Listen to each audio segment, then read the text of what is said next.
starts and never ends. Tune and lean and feel the groove. Every moment, a vibe you can't lose. It's for the culture, by the culture. Braylon Lee's got the soul to show you. Breaking it down, lifting it higher. Feel the rhythm, spark the fire.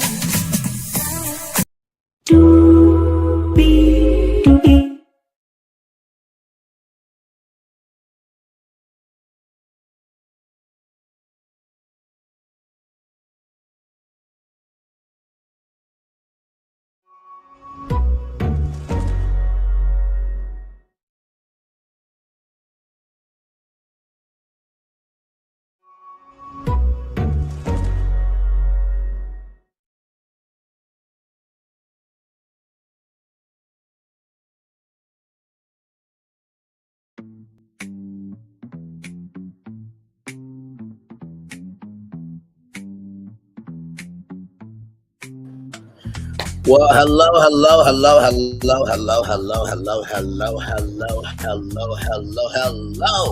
You,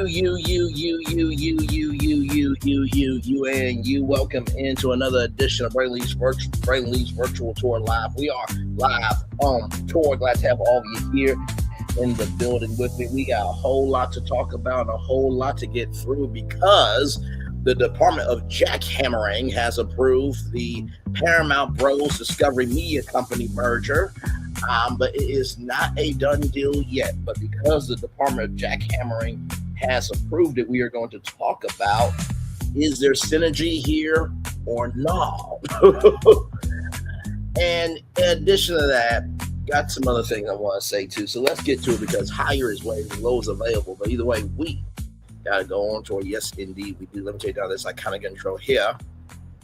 Yes, indeed. You see that virtual tour background? Yes, you do. You hear that virtual tour music? Yes, you do. And then there is me. Hey, everybody, welcome in. Glad to have you here. Rather, first of all, to the LAPD officer that deleted a dog off of the face of the earth, a very cute gray poodle.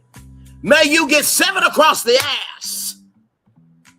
To the highest levels that can happen to you of the same fashion you did the dog, may you get 7 across the ass of the same fashion back to you. You have to be broken, decrepit, and you have to be thirsty toxicity and its supporters to do that to a dog. Sincerely, what the fuck is wrong with you? With that being said, congratulations to the Obamas on opening their presidential center today. I got to see a little bit of the dedication and everything in between. I'm seeing all the interviews, and it is a good thing that we have something to celebrate. Amen. Amen. In Jesus' name, rather. Yes. Amen. So, with that being said, we are here to talk about Paramount and Warner Brothers Discovery because, oh my God, to have a company that was $90 billion in debt, they're going to try to reduce it down to $42 billion. I don't know. You know, Phil asked me if I have an opinion on it. Of course I do, because you guys know we cover media coverage over here all the time. And by the way, you guys saw the thumbnail for 8:30 with Alltel and Alltel Wireless. So stay tuned for that one, because the way I'm going to honor Alltel, this should make my hometown, Little Rock, Arkansas, very, very excited, proud, and bursting with joy on how I'm going to bring back Alltel. And believe me, you're not going to believe how I did it. So let's get to the news of the day here. Yes, indeed, here. All right. I couldn't believe that you would delete a dog off the face of the earth. My God. I need the Knicks fans to disrespectfully handle that officer. 7 across the ass. All right, here we go. Let's get to it here. So here we go. From rollingout.com, celebrating 25 years on to the next 25. Could Paramount's $110 billion deal, guys, it's deal, not feel. could still fall apart this summer. Federal approval granted the $110 billion merger, but the finish line isn't quite in sight. The Department of Jackhammering greenlights a media behemoth. Behemoth is in the eye of the beholder. The U.S. Department of Jackhammering delivered a significant victory to Paramount Skydance on Friday, clearing its proposed $110 billion acquisition of Warner Bros. Discovery of federal antitrust concerns, a milestone that brings two of Hollywood's most storied entertainment giants one critical step closer to becoming one. In its formal determination, the Justice Department, or the Jackhammering Department, rather, to put it respectfully, concluded that its investigation found no credible evidence the transaction would harm competition or disadvantage American consumers. It was the kind of regulatory green light that companies of this scale rarely receive without a fight, and for Paramount, it arrived with meaningful momentum behind it. A Paramount spokesperson characterized the ruling as validation of the deal's underlying logic, arguing that combining both companies would produce a stronger, more competitive enterprise capable of holding its own against the technology platforms that have steadily reshaped the media landscape. The spokesperson pointed to intensifying competition for audiences, talent, and investment as evidence that the merger is a consolidation play so much as a survival strategy. Well, Paramount stands to gain the proposed deal, which Paramount officially launched in late February with an offer of $31 per share for all of Warner Bros. Discovery's assets, is sweeping in scope. The acquisition would bring CNN, TBS, the Warner Brothers Film Studio, and the streaming platform HBO Max under the Paramount Skydance umbrella, a portfolio that would position the combined company as a formidable player in both the linear TV and the streaming wars. Now, I do want to say this.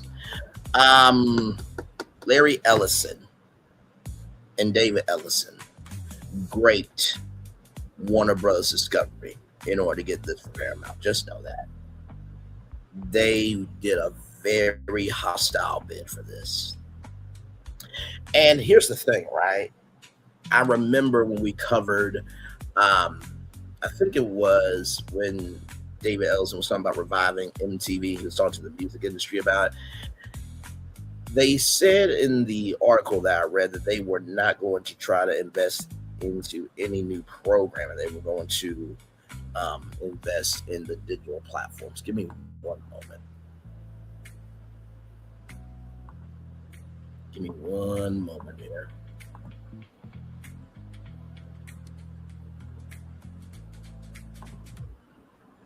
MTV.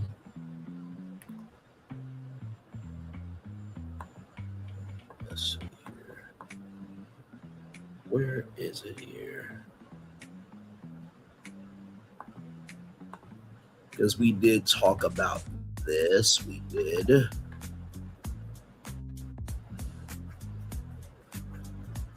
Let me do this. Let me ask.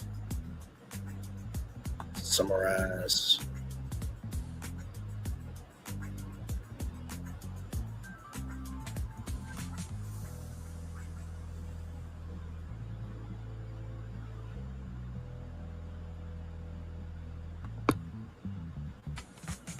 Only invest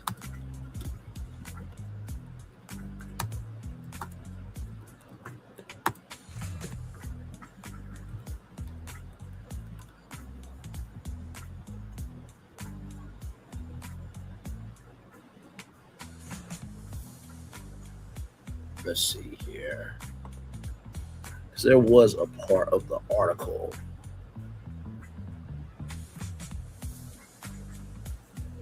Go back. Let's see.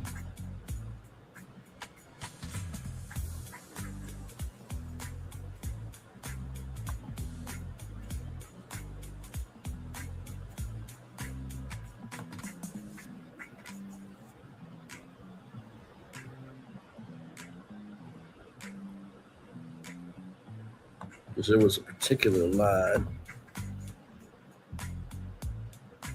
right here. It says right here, its cable business is particularly challenging. Executives intend to revive the networks without increasing spending on them. People are familiar with the plan said. Among the options Paramount is discussing, those people said increasing the cable network's digital presence. So you see that says that, right? Executives intend to revive the networks without increasing spending on them. executives intend to revive the networks without increasing spending on them.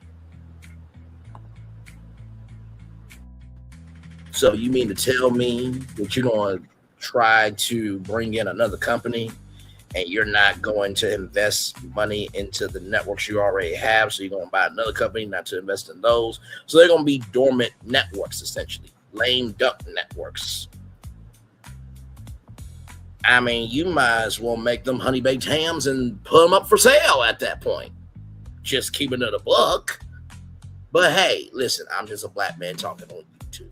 Let's continue on. And hey, one person, welcome in. Glad to have you here. Yes, indeed. A portfolio that will position the combined company as a formidable player in both linear TV and the streaming wars. The offer upended a competing arrangement with Netflix, which has been in discussions to acquire Warner Bros. Discovery streaming and film assets. Paramount's intervention reordered the entire negotiation, ultimately landing the companies here at the threshold of federal approval that few expected to come so cleanly. Paramount stock climbed roughly 3% in after hours trading following the news. The September clock is ticking. Despite the federal clearance, based on racist nepotism, bigoted nepotism, sexist nepotism, trying to delete the First Amendment nepotism, and doing what you want to do for your color and embracing everybody else socially, of course. Now, that is different, right? Now, I know what you're going to say. That's racism. Trying to erase ideology that you can have your own mind, that is also a part. That can also be a part of having a nepotism mindset of, no, we are only going to accept our mindsets.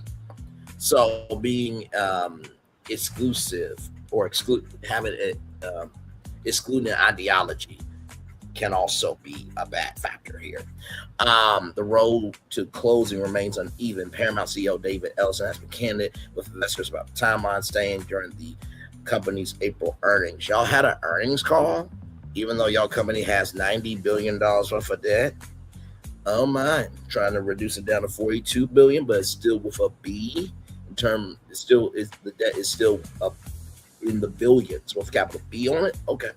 Call that the deal is on track to close by September. That deadline carries financial consequences. A so-called ticking fee built into the merger agreement kicks in after that date, making the transaction progressively expensive the longer it drags on.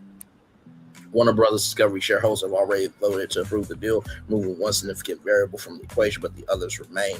State and international scrutiny linger. The federal green light does not foreclose legal challenges from state attorneys general. California Attorney General Rob Bonita's office confirmed Friday that the deal remains under active investigation by the California Department of Justice, signaling that the path forward is not without its obstacles. Internationally, the picture is similarly unresolved. The European Union's regulatory arm began its formal review of the merger earlier this week, saying a July 14th deadline for its assessment, a window that compresses the timeline considerably given by Paramount's September target. The Australian Competition and Consumer Commission, by contrast, has already cleared the transaction. A new era for legacy media. What makes the Paramount Warner Bros. Discovery merger so consequential is less about the assets themselves and more about what their combination signals for the industry. Legacy media companies have spent years grappling with declining cable revenues. You know, I've rebranded cable networks on this damn channel. Like, literally the last time that I did it, I rebranded Nickelodeon and Cartoon Network. Give me a moment. Just give me a moment, because I just can't. I can't do this. The reason why cable networks are on a decline is because you're not providing anything that is worth watching. Okay? All right? Give me a moment. I'm going to show you what I did. I'm going to show you what I did here. Give me a moment. Where is it?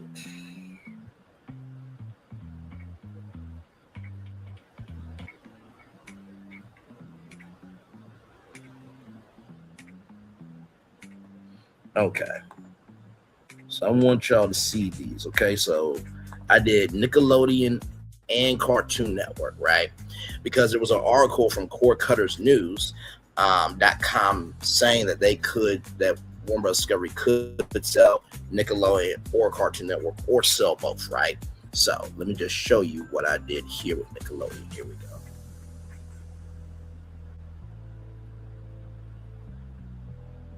Here we go. Sick of living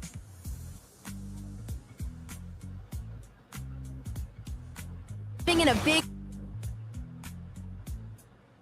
I'll play it again. grown-up world?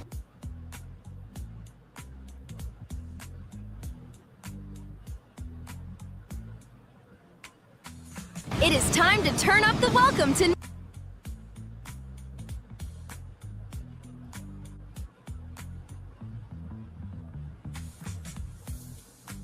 Nickelodeon, your world on your level. Now let us joyflify the fun.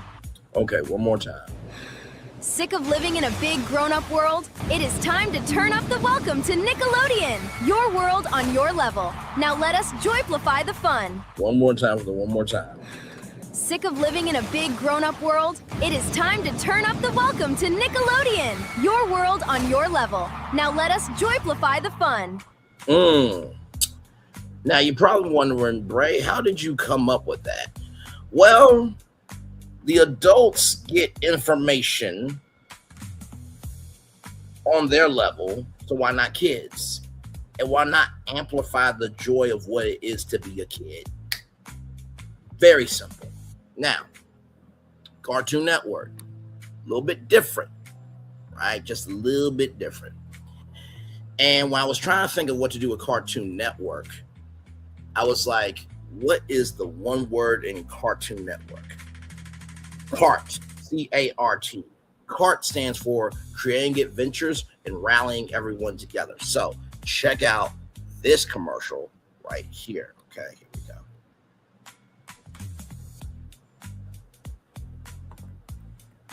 Excuse me. Sorry, y'all.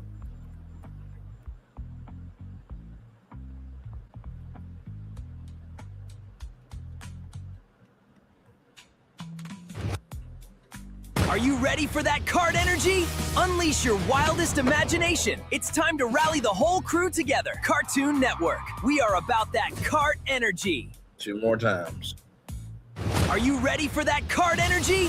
Unleash your wildest imagination. It's time to rally the whole crew together. Cartoon Network. We are about that cart energy. One more time for the one more time.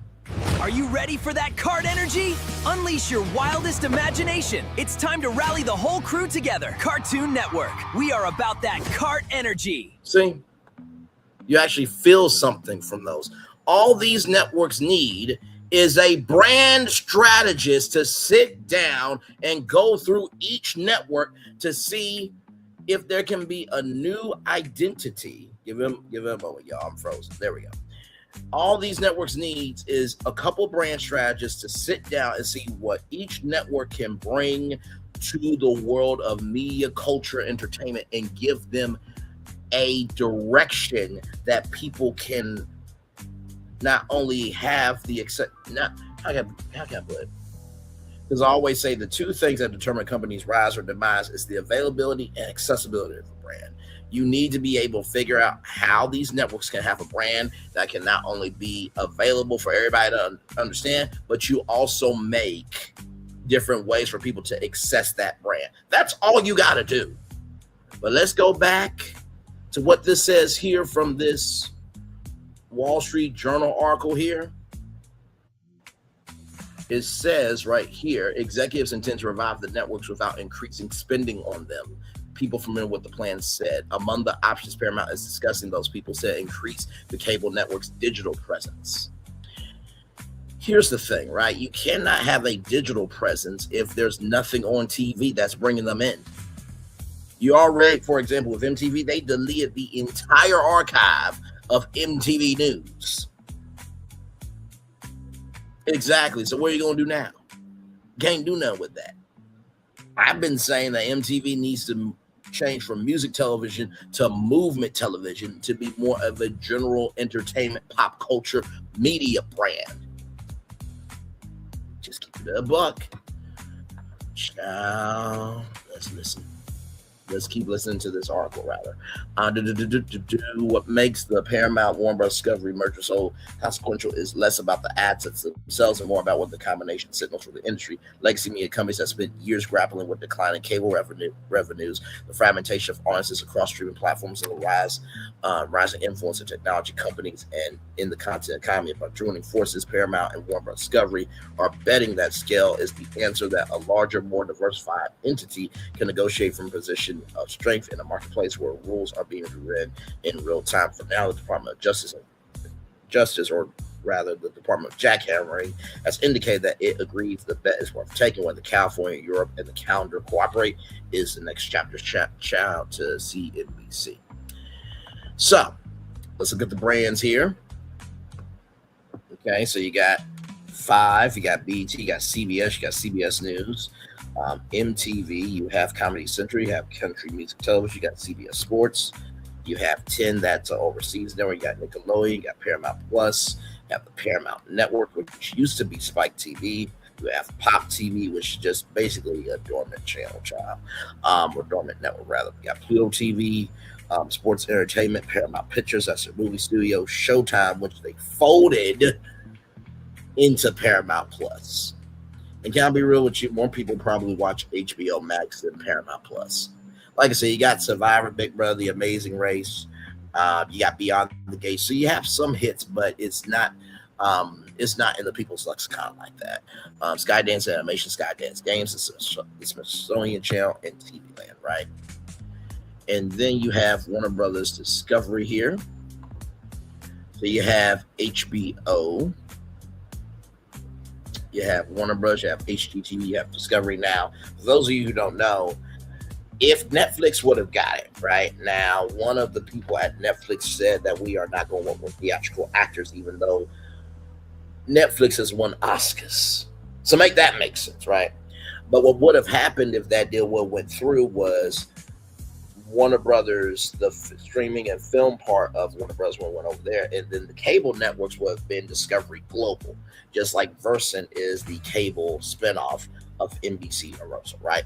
So you have Discovery Plus, CNN, TBS Food Network, TNT, Warner for Network Investigation Discovery, TLC, DC, Warner Bros. Television Group, which also includes Telepictures, the syndication arm of Warner Brothers, and also too you have Warner Horizon Television, Warner Bros. Picture, TNT Sports, Eurosport, Magnolia Network, Cooking Channel, Warner Bros. Games, Animal Planet, Adult Swim, HLN, Cartoon Network, Harger, HGTV, the Travel Channel, which is basically a Ghost network now, which is a damn shame. Golf Digest, Discovery Turbo, New Line Cinema, 150, Warner Brothers Animation, Cartoon, Quest Red, Science Channel, TVN, Cinemax, True TV, Discovery Espanol, American Heroes Channel, Asian Food Network, Bleacher Report, Destination America, Turner Classic Movies, Discovery Family, Boomerang, BMAX, Real Time Gallo, Frisbee, K2, Free, Nove, 9, Familia, Discovery Space, Tabai Channel, Discovery Life, Pogo, Mondo TV, Tooncast, CNN Espanol, Warner TV, and Boing. So, one of the things that I said I was going to do, right, because we're talking about different platforms and stuff, I was going to let you guys know where I was in the BT Next Gen competition, right? So, I wanted to just have a day to myself with it. And I said I was going to let y'all know regardless of what happens. So, here it is here. But I want you to see it straight from me. Okay, here we go. Here we go.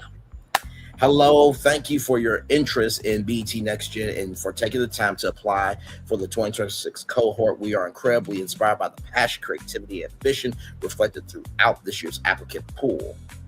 That's a huge clue. This year's applicant pool, which means they could be doing this again, potentially. Following a highly competitive selection process that attracted thousands of applications from emerging leaders across the country, your application was not selected. Not selected for the 2026 BET Next Gen cohort.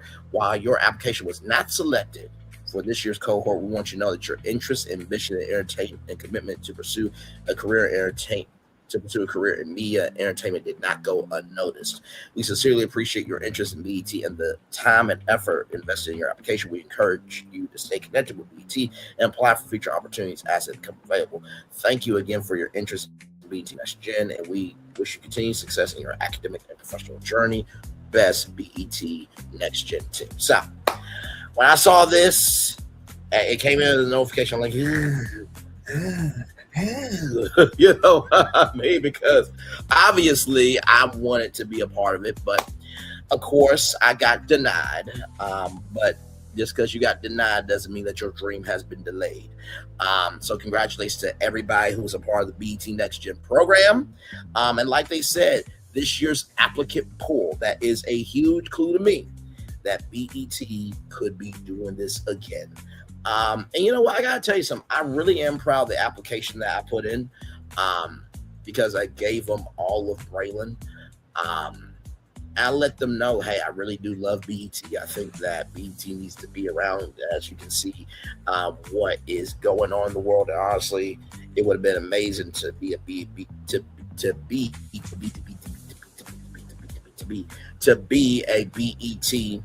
correspondent covering the dedication ceremony of the Obama Presidential Center live on BET. Would have been amazing today had I been hired on by BET. But nonetheless, it is all good in the neighborhood. But I said I was going to tell y'all my update. I forgot to do it this morning because we were just in the flow of Bose and Bose Studios and what could be of that.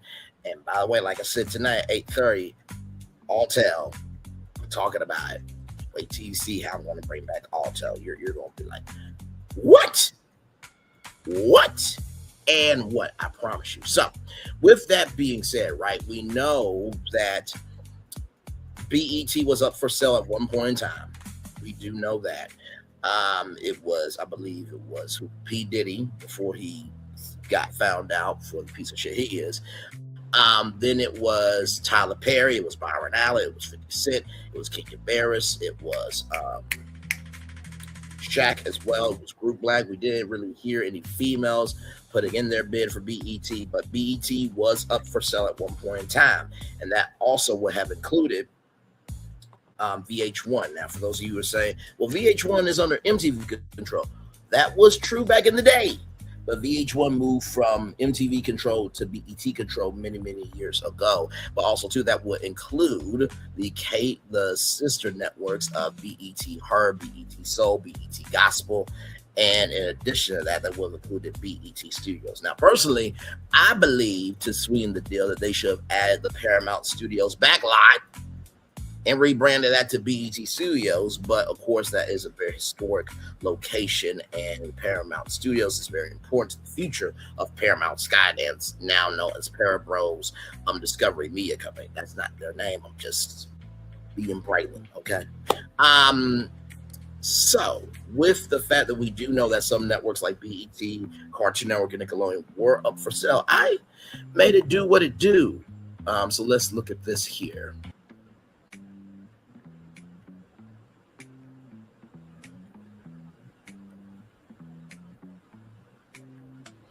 And honestly, let me say this too. I think one thing that these networks can do, the way that NBC, hey, two people, welcome in. The way that NBC Universal did the launch of Scripted Accelerator, put out the call of, hey, we are going to do a network unscripted accelerator. And we are looking for content creators that can have the mindset to help us rebrand the network. Do that. That would be amazing. Now, this will be different than the launch of Scripted Accelerator, where 5 content creators won a $20,000 development deal. The content creators that would get into this incubator would be working on rebranding that particular network. So let's just say, for example, that Warner Bros. Discovery said, hey, we're trying to rebrand the Oprah Winfrey Network, and we're looking for content creators that have a good mindset to join this team to help rebrand on. I think that is a very smart way that you can revive all these networks by bringing in content creators through a incubator of, oh, what's their mindset when it comes to programming? What's their mindset when it comes to graphic design? What's their mindset when it comes to, audio design? Should there be an anthem for the network? Should there be a ding? Should there be a sound for the network? How do commercials work? How do the transitions for the network work? Audience research, things like that.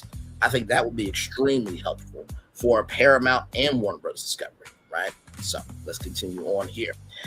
If a combined Paramount and Warner Bros. Discovery were created, the biggest question would not be content. It would be whether management can simplify the portfolio fast enough to pay down debt, and build a sustainable business.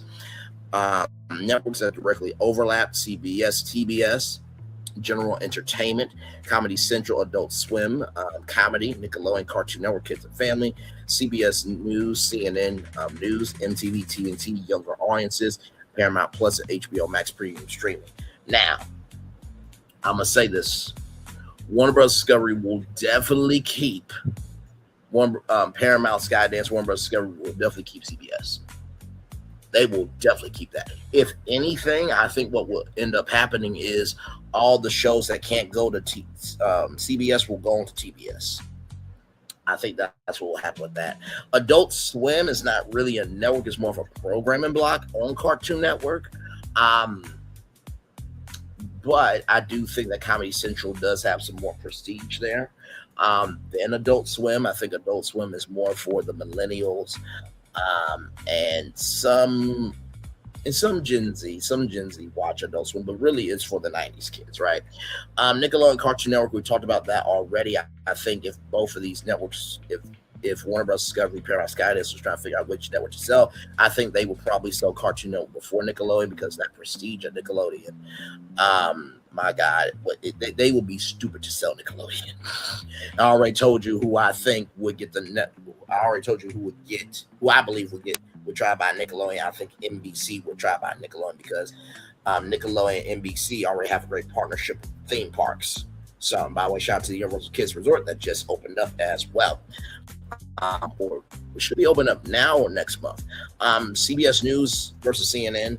I think they're going to try to manage both. I think Kara Fisher says as soon as this happens, she is getting off the CNN ship immediately. And by the way, did I mention all of Hollywood is not here for it? Nobody in Hollywood is here for this deal. When David Slasloff said we have the hottest deal in Hollywood, the employees were just beside themselves. Like, they were gutted. You have MTV and TNT. I think that they will probably keep MTV. TNT, I think, could probably get sold to some other entity, I think, trying to beef up their platform. So maybe TNT could go to the Stars network and build up Stars for sure. So I think that will definitely be a power play there. Paramount, HBO Max, I think personally, you keep HBO Max and Paramount Plus separate. I'm going to tell you why. HBO Max is connected to HBO. HBO has no FCC regulation. And so those HBO shows need a platform to go to. And I think that Paramount is more of a legacy media streaming platform, while HBO Max is more of a free reign platform. That's just my take on all of these networks here. Networks that are unique and complementary: CBS, BET, Nickelodeon, MTV, Comedy Central, CBS Sports Network, and Blue TV. Those are Paramount strengths.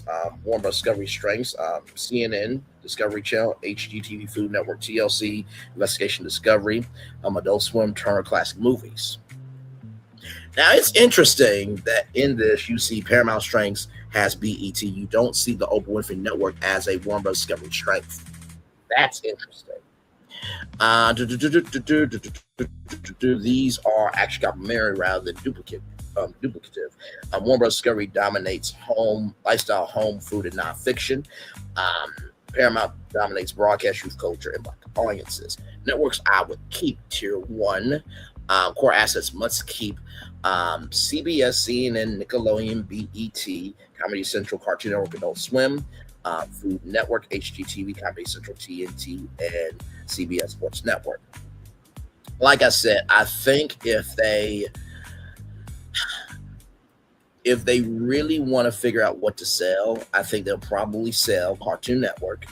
I do believe they will sell Cartoon Network. I think Cartoon Network would definitely, the best move for them would probably be Sony because they have PlayStation, right? And not to mention too, Sony will get to have a young audience over there. Plus all that they got Crunchyroll over there, so that'll be very easy for them. I think BET, they're going to try to hold on to it for as long as they can, but I think eventually they will sell BET. Because when you think about us in the Black community, right, and when it comes to Black media, the first thing that gets cut is anything that is of minorities and Black culture, right? So let me put up this overlay here. Give me a moment. So as we can see here, the state of Black media is Disney has no Black network, NBC Universal, no Black network, but Black people do watch Bravo. Heavy. They do watch Bravo. Heavy. Warner Bros. Discovery has the Oprah Winfrey Network. Fox has Fox Soul. Nexstar Media Group Incorporated has no Black network. And Paramount has BET Black Entertainment Television. Now, you all remember when I did that live stream, which was a state of emergency Black media town hall, where I said you cannot have two Black networks, can you? And I said one of four things could happen with these two Black networks. One, they could keep both Black networks because if you think about, I think that the Oprah Winfrey Network skews to an older audience, right? Because of the Oprah Winfrey Show and that audience and how they've matured with Oprah over the years. And BET, while it's still for the uncles and the aunties, young people did grow up on BET, so it skews younger, right? So I can see definitely both of those networks staying. I can also see the Oprah Winfrey Network folding into BET and their content, just like BET Plus folded into Paramount Plus. I think both networks could be sold or they could get rid of both networks. Those are the four options. Out of all of these networks, I think if they have smart people over there, which we know that they don't have smart people over there, I think that they should keep both networks and do that strategy that I just said, that the Oprah Winfrey Network skewers older and BET skewers younger. And then let's not forget about VH1, right? So VH1 should be the Jet magazine of BET, while BET is for the established Black artists. So I think that's the best strategy. And if both networks get sold, I think that BET coming over to, Disney and combined with Freeform, I think would probably be the best bet for BET because Disney has been a Black network for a while. I think, Stephen A. Smith would definitely be here for it. Robin Roberts, Michael Strahan, many others would be here for it. Of course, if you think about as well with BET and BET combined with Stars, it would give Stars a very, very big boost as well, right? So, and also too, in a wild card, I think that because y'all remember that before it was the CW, right? And before it was the WB, there was a network called UPN, turn it up, I think that BET and the CW combining and making that the network for Black and minorities, I think that would be a definite wild card, but I think it would be a welcomed wild card. For sure. So those are my takes on the state of Black media there. So yeah, and then if the Oprah Winfrey Network did get sold, right? You're probably thinking, okay, where could they go? Now, of course, you could say, well, Ray, couldn't Oprah go to ABC? She has, she was on ABC stations for a long time with the Oprah Winfrey Show. And she did, Wrinkle in Time, and she's done, things with Disney in the past, and that is very true. but I think NBC will gladly welcome Oprah. I mean, it's Oprah Winfrey, okay? She still has that Oprah magic, okay? And to have the Oprah Winfrey in the NBC Universal arsenal, I think would be great, because think about it, you have Bravo, and then you have the Oprah Winfrey Network. Like, black people will be watching NBC, now more than ever. But that's my take on everything as it comes to that. So let me do this and take this down. Hey, good to see y'all. So let's keep going here. And like I said, TNT could definitely be a power player for sure. Everything else I think will probably just stay. By the way, these are the strongest brands and provide the widest advertising reach. Tier 2, valuable but keep secondary if profitable. MTV, TLC, Investigation Discovery, Paramount Network, Smithsonian Channel, Turner Classic Movies. I think for the Smithsonian Channel, that is like National Geographic. That's like the Discovery Channel. So I don't think they'll get rid of that, because you have the Smithsonian museums and the merchandising and the live tours and the travel division. So I don't think that would be gone. Turner Classic Movies, the cinephiles would be in an uproar with that. Investigation Discovery, they just came out with Big Girls 1, Escape at Paradise. I think Investigation Discovery is that true crime channel that's definitely in the billions and billions of capital. Not going anywhere. TLC, they just invested in 90 Day Fiance Con, so I don't think that'll be going anywhere. MTV, they definitely will keep, for sure. They just have to invest into it. I think the Paramount Network is in a weird spot, right? Because it was Spike. And Spike, for those of you who don't know, was a male-centered network, right? Before it became a general entertainment network with the slogan, "The Ones to Watch." I think the Paramount Network is just in a very weird limbo state right now and doesn't know what to do with it. So I don't feel like they really need a Paramount Network. Just to be honest, I think that if they are smart, they will allow their sorry, I'm frozen again. Good Lord Jesus. Give it a moment. Jesus Christ. Okay, there we go. I'm back. Hi. But like I said, right, the Smithsonian Channel, they're not gonna get rid of that. That's their National Geographic, Discovery Channel, Turner Classic Movies. The cinephiles will be upset. Investigation Discovery, true crime is in the billions of dollars right now. TLC, that's not going anywhere. 90 Day Fiance and just everything over there. MTV, if they invested to it correctly, I think they'll keep that. Paramount Network, like I said, they're in a weird state of not knowing what the hell they want to be. So I do think that they could probably get rid of the Paramount Network. I do believe that. TV Land, that is, I'm not gonna say it's a dormant channel. The Andy Griffith Show, those shows over there, Andy Griffith Show and many other former sitcoms and reruns. Reruns make a lot of money, right? Well, not as much money, because we saw how much people got paid during the SAG Astro strike, right? But TV Land does matter, because you do need a place for reruns. You absolutely do. Pop TV, I think you could sell. I think Pop TV doesn't do anything. They don't have any new programming. It's very dormant. It's a lame duck. Sincerely with that. So I think you could probably sell that very easily. Showtime, I think you should let go of Showtime, because y'all folded it into Paramount Plus, which it has not done anything for Paramount Plus at all. Like I said, people don't watch Paramount Plus like that. I think the best thing to do is for Showtime and Starz to combine, for sure. Country music television,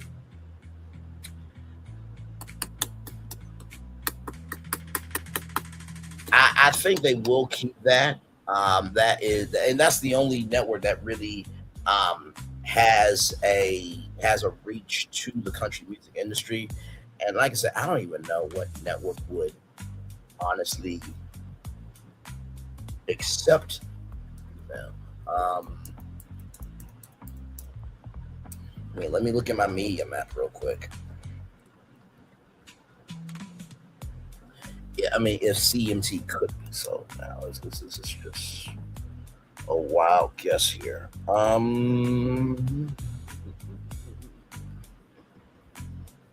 feel like a country music label will probably buy it more than anything. I think. I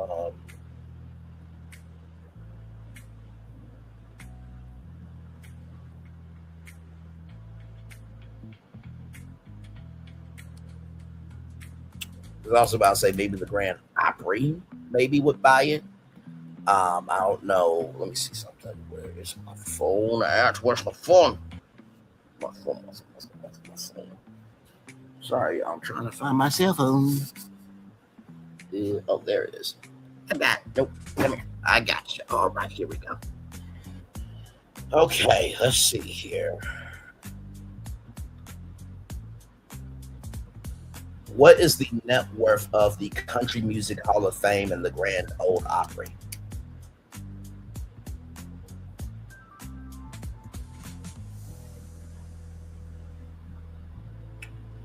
Okay, so the Opry is owned by Ryman Hospitality Properties in a joint partnership with NBC Universal. How about that? And Arterios during this 2022 joint investment deal, the Opry Entertainment Group, which includes the Ryman Auditorium, WSM Rail, Old Red, was valued at roughly $1.4 billion. So, its parent company, Ryman Hospitalities, carry overall corporate net worth of over $6.3 billion. So, if the Grand Ole Opry bought country music television, I think that'll probably be the best place for CMT to be sold if that was the case. Like I said, let's look at this here. With this Boomerang, I think they folded that out. I think that Boomerang really could have been a pop culture 90s throwback channel. You have 90s content creators that they talk about the 90s as 90s inspired cartoons and game shows and everything else. When I did that live, I talked about Adult Swim being a network for the grown adults. I talked about Toonami being for anime and manga lovers and pop culture fans and everything else. But Boomerang, I feel like that could really be let me flip it, reverse and ride it back.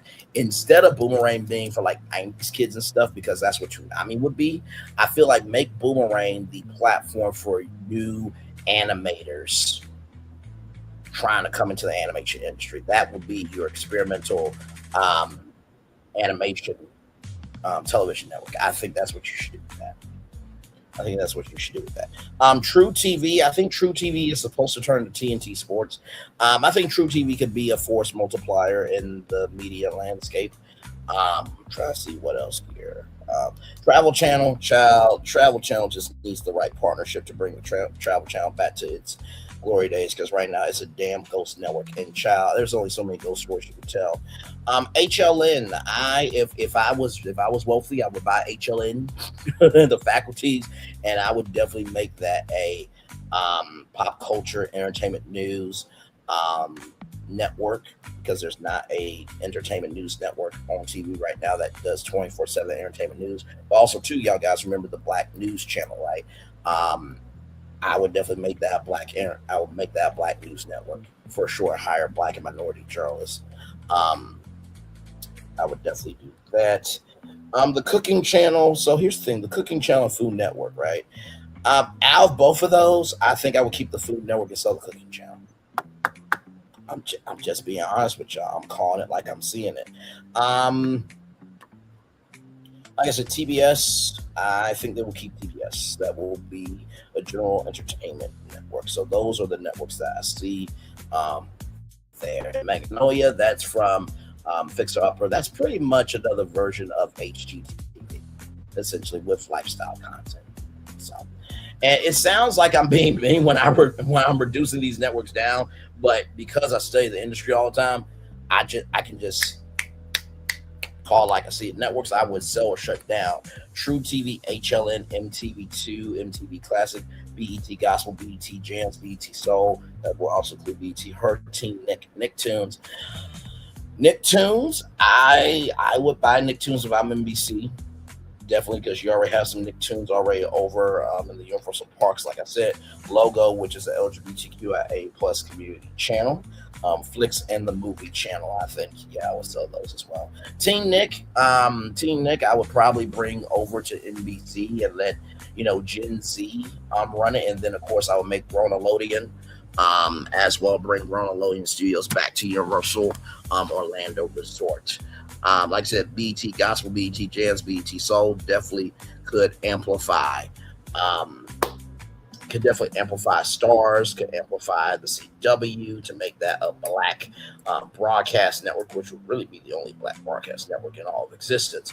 MTV2, MTV Classic, definitely could see those as force multipliers as well. Flicks and Movie Channel, I can see that being owned by probably more AMC or Cinemark than Regal, because Regal, I don't think they really have the energy to actually know what to do with, a network like that. Most of these have limited strategic value. 2026 lies you tell, and generate relatively little differentiation. Consolidation candidates, MTV and VH1 fold together under MTV. That's not going to happen because VH1's over at BET now. TNT and TBS One Entertainment Sports brand. I could see that. But I think that TNT definitely will probably try to do more sports, and how can I put this? I think TBS will skew as a younger, unscripted reality network for millennials. For sure, I think TNT will be more sports, more documentaries, and more things that engage, 35 to 50, I think. Just more mature content, just like Stars, how they say we're all adults here. I think that'll be the strategy that TNT takes. Cartoon Network and Adult Swim keep both brands operate from one management structure. They already doing that now. What the new company will look like: News, CNN, and CBS News. Sports, CBS Sports and TNT Sports, Kids, Nickelodeon, Cartoon Network. Let's see, Lifestyle, HGTV, Food Network, TLC, and Discovery. Entertainment, CBS, Comedy Central, MTV, BET, TNT. So you see that owners now on this list, right? I tried to tell y'all, but y'all didn't want to listen to Brandon Lee. Moving on. This creates a cleaner portfolio than either company has today. Debt question, you mentioned combined debt $90 billion, goal after merger $42 billion. That means reducing debt by roughly $48 billion. That's extremely aggressive. For comparison, Warner Bros. Discovery has already taken major write-downs and restructuring actions. The reported merger rationale includes billions in synergies, but nowhere near enough to erase nearly $50 billion of debt quickly. To realistically reach $42 billion, they would likely need, number one, major layoffs, which they have been doing, asset sales. They definitely will be doing more of that, real estate sales. I think they sold the CBS Broadcast Center, sold CBS Studio City off as well. Network side investors, I think they will do that. Strong premium profits, they gotta invest in content, which, let's go back to that Wall Street Journal article that says, and I quote, executives intend to revive the networks without increasing spending on them. Networks intend to revive the networks without increasing spending on them. The networks intend to revive the networks without increasing spending on them. So if you don't do that, you're not going to have a digital audience. And if you don't have a digital audience to fuel the culture of what's going on, if you don't provide anything interesting for people to have a portal to see what's going on, so that way they can engage in the community afterwards, then you're dead on arrival. I'm just calling it like I see it. And then several years of disciplined debt repayment. Is there enough synergy, cultural synergy? 9 out of 10. HBO Showtime, Nickelodeon Cartoon Network, CBS CNN, BET Adult Swim. MTV, Warner adjacent music programming, TNT Sports, and CBS Sports. Huge content opportunities, advertising synergy, 10 out of 10. Advertisers combining news, sports, kids, black audiences, home and lifestyle, food, and prestige drama, all from one company. Streaming synergy, a combined Max Paramount service. Paramount Plus service would instantly become one of the deepest libraries in the world with HBO, CBS, Showtime, Nickelodeon, Cartoon Network, BET, Discovery, Food Network, CNN, and Warner Brothers franchises. Final assessment. Of course, content strength 10 out of 10, advertising strength 10 out of 10, brand portfolio 9 out of 10, debt burden 3 out of 10, execution risk 4 out of 10. If leadership aggressively sells smart cable networks and focuses on a unified streaming platform, it could become the second strongest traditional media company behind the Walt Disney Company. If leadership tries to keep every channel, execute every executive layer, and every legacy structure, it risks becoming a slow-moving cable conglomerate carrying too much debt. The difference between a thriving company and a lame duck will largely come down whether management is willing to cut 20-30% of the network portfolio and use those savings to accelerate streaming and debt reduction. So that is that there. Now, with all that being said, there is something very big happening in Los Angeles that I want to get to here, everybody. From Variety.com, Hollywood's mass exodus, why film and TV production is fleeing LA, and what can be done about it. Shout out to Gene Matos from Variety here. That is the new revival of Baywatch and Shay Mitchell. Okay, I see you, Shay. I see you. Can we get some BBW lifeguards? I'm just saying. You know, I know the ladies like the six packs and everything, but the rest of us men like to see something that we actually like to hold on to. Please and thank you, respectfully. Baywatch was a staple of low-budget first-run syndication in the 1990s, as natural to Los Angeles as David Hasselhoff's chest hair, and as defining of the city in the era as the O.J. Trial and the Sunset Strip. By the time it ended its run in 1999, it had come too costly to produce a profit, but the shows were in trunks and swimsuits returned to LA. Lifeguard towers in March of this year, like an endangered pelican, reintroduced to its native habitat. The Fox reboot was hailed as a triumph for the industry's hometown, which is suffering through a long slide in production activity. Governor Gavin Newsom bragged that the show was back where it belongs at a cost to the state of $21 billion. Soon, however, producers ran into obstacles. Officials from the county beaches and harbors department and the California Coastal Commission told them they couldn't park their trucks overnight, like fires or driving on sand. Where a lifeguard show, Baywatch co-creator Greg Ballman remember saying, "What do you mean we can't drive a truck on the beach?" Now, I'm gonna be real with you. That's a little insane. Like you just gotta close off the beach, because they did drive Jeeps onto the sand.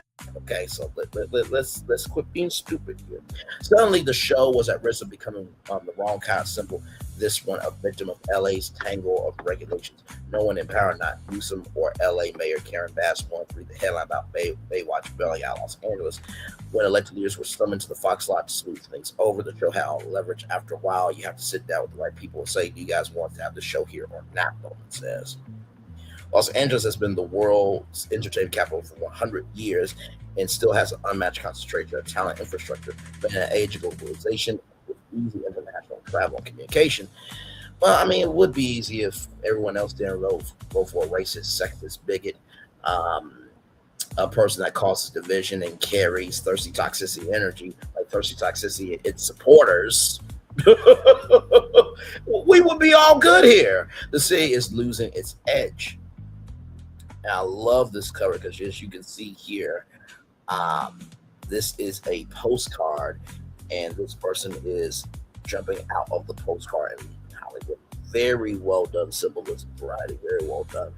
Hollywood ending, fewer jobs, less production, and economic crisis that have brought the entertainment industry to the brink. Everything costs more in LA, starting with labor due to the high cost of living and elaborate union agreements. Other states and countries have developed crew bases of their own, are more solicitous of producers' needs, and offer more generous incentives. Producers are also under pressure from the artists to deliver even more spectacular experiences, creating pride.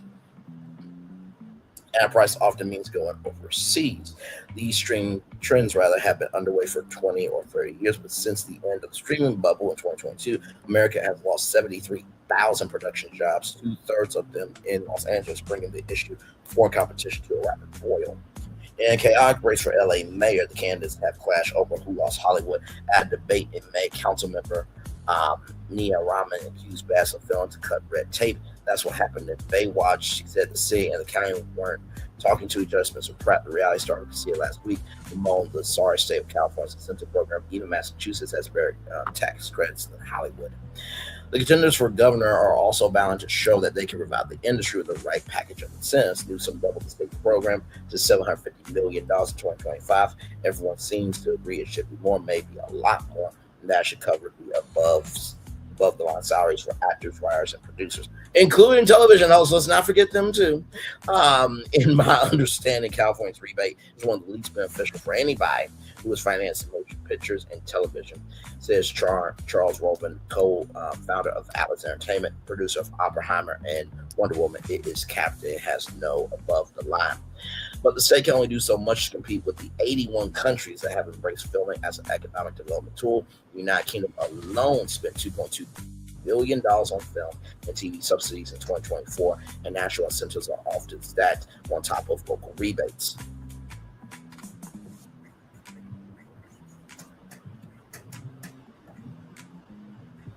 Give me a moment here, y'all.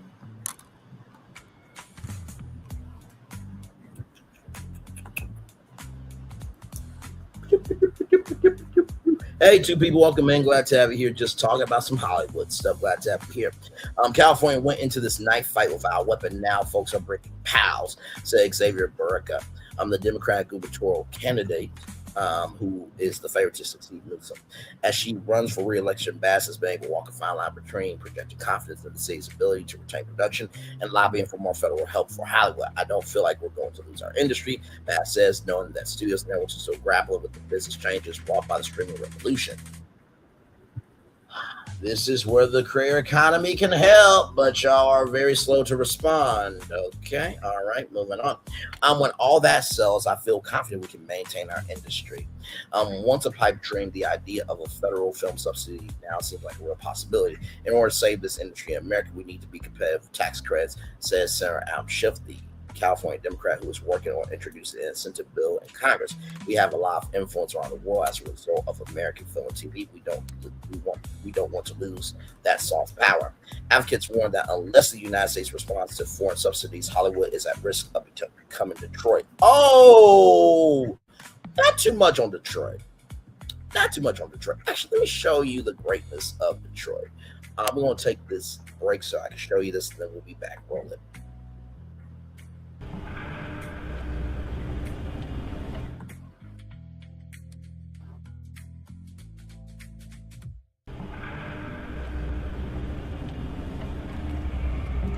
I got a question for you. What does this city know about luxury? Huh? What does a town that's been to hell and back know about the finer things in life? Well, I'll tell you. More than most. You see, it's the hottest fires that make the hardest steel. Add hard work and conviction, and the know-how that runs generations deep in every last one of us. That's who we are. That's our story. Now, it's probably not the one you've been reading in papers. The one being written by folks who've never even been here and don't know what we're capable of. Because when it comes to luxury, it's as much about where it's from as who it's for. Now, we're from America, but this isn't New York City, or the Windy City, or Sin City, and we're certainly no one's Emerald City.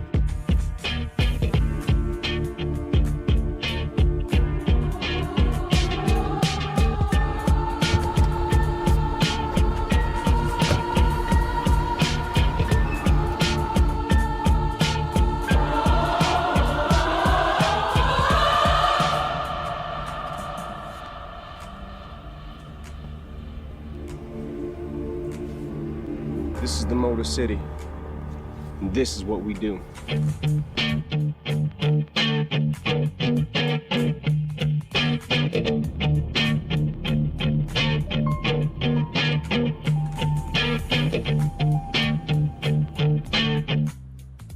That commercial right there is one of the greatest, not just Super Bowl commercials of all time, but one of the greatest commercials of all time. It took on, Detroit Route took on the fact that while they were struggling, there was still greatness inside that struggle. So not too much on Detroit, not to mention it is the home of Motown. Okay?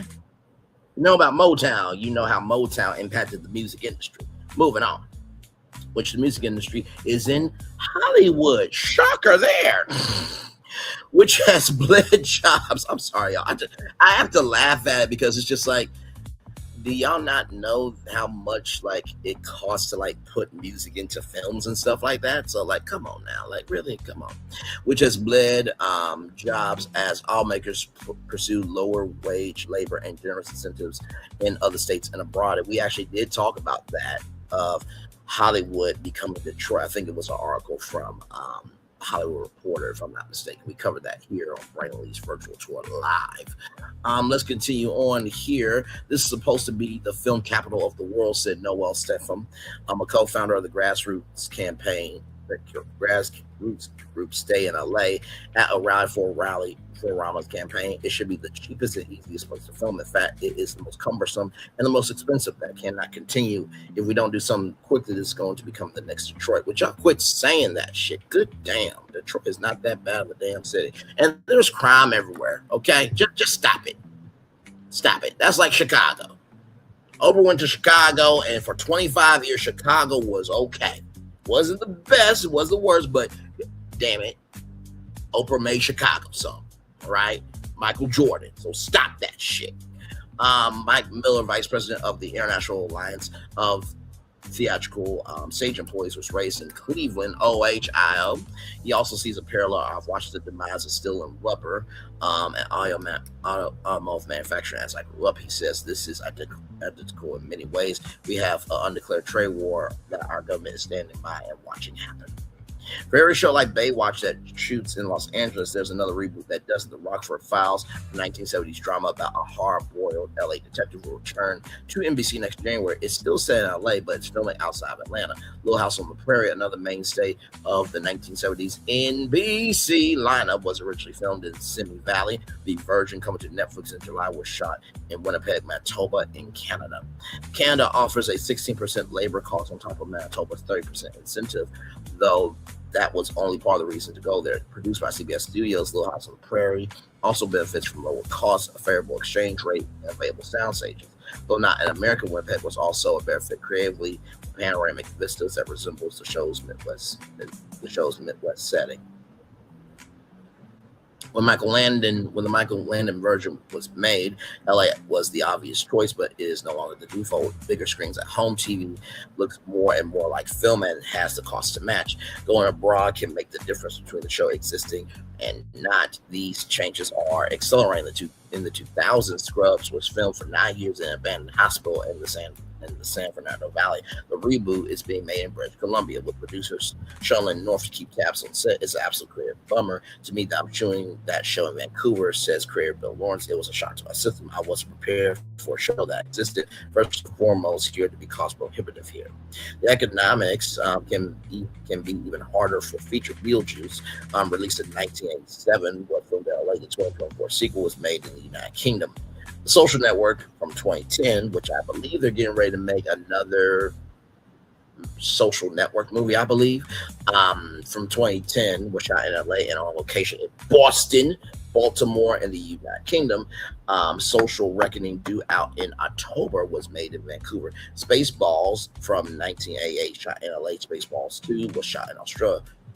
The studios want you to make everything for less money, says Brian Razor, whose Imagine Entertainment produced the last sequel. You're forced to go out the country to make it for less money.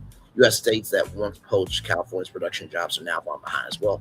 Georgia, which grew exponentially in the 2010s, is now nearly 50% from its peak in 2022, despite an uncapped incentive that includes above-the-line costs. Endgame was made in Atlanta in 2017, and I believe some of it was filmed at Tyler Perry Studios, and some of it was filmed at Tourist Studios, which is owned by the Cathy family, which owns Chick-fil-A, by the way. The new Avengers films are being made in London. If you guys remember, there was a report saying that Marvel was pulling out of the United States and going over to London. The UK, United Kingdom itself, not only covers upfront salaries for actors, writers, directors, and producers for those with a UK partner, but also covers back-end pay, a deal that is almost unique in the world and hard for studios to pass up. I'll call it the gift that keeps on giving. Roven, who shot 2 films in the United Kingdom last year, if the project that you're doing actually starts to make money, that rebate percentage is paid back to the company when they pay profit participants. Independent filmmakers have to watch every penny for them. The math is nearly impossible to ignore. Brady Corbett's 2024 film, Brady Corbett's 2024 drama The Rule is taking place in Pennsylvania, but was filmed in Hungary. His next movie, Origin of the World, is set in California and will be shot in Portugal and South Africa. It's much cheaper making films elsewhere than it is here, says producer David Kaplan, whose company Kaplan Morrison makes Corbett films. To pull off a film that looks like it costs multiple times what it actually does, you have to go somewhere where you can get that financial trade-off. Indie producers can make things more cheaply in the United States if they shoot non-union. Obsession, the breakout horror hit, was filmed in Los Angeles for just $750,000, but with fewer domestic productions overall. IATSE has been working hard to flip the non-union ones, which drives up the cost. The films I grew up making for $500,000 or $1 million, the unions are really interested in having those be sanitary projects. Kaplan says IATSE jurisdiction extends only to North America. Part of the reason projects go to Europe, employers also pay much less for healthcare abroad. I love working with unions. They serve a great purpose, says John Haiti, a production finance consultant, but there are rules, minimums, all that stuff. Labor doesn't work that way in other countries. In Europe and the United Kingdom, there's a lot more flexibility. The Grey House, the Prime Video series set during the Civil War, was shot in Romania. If we could have shot in and around where it took place in Richmond, Virginia, anywhere close to the same budget, we would have stayed in America, says producer Lori McCreary, past president of the Production Guild of Producers Guild of America. It was 2/3 or less the cost in Romania. She was required to hire cable pullers and other crew that would have been mandated in the United States. Those are all very good jobs for Americans. I'm not able to provide what I'm shooting from overseas. Curry says, I would much rather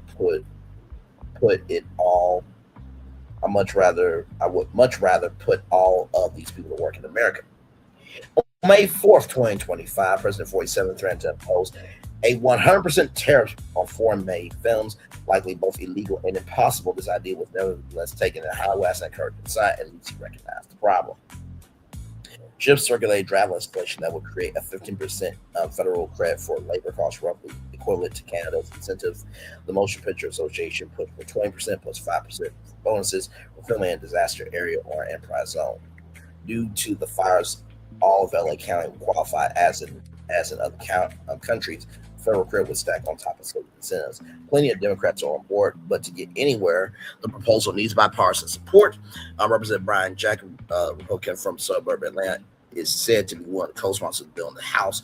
Other Republicans appear to be waiting for a thumbs up from the White House. Doesn't this affect like conservative film studios who've been trying to put out conservative films? Like, this would be a good thing for y'all to be a part of, because that means y'all get to keep things in America. Y'all like America first, right? I had a whole damn UFC fight to celebrate America, but yet y'all don't want to sign a bill that would help keep films in America. Got it.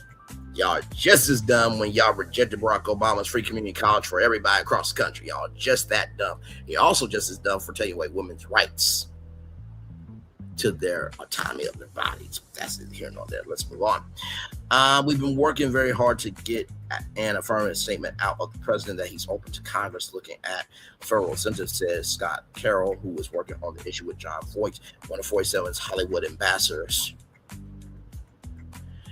He was so damn good, National Treasure. Then he just went to Ish, man. We think that will open up the floodgates, and you'll see a caucus of bipartisan politicians that will come out and support this.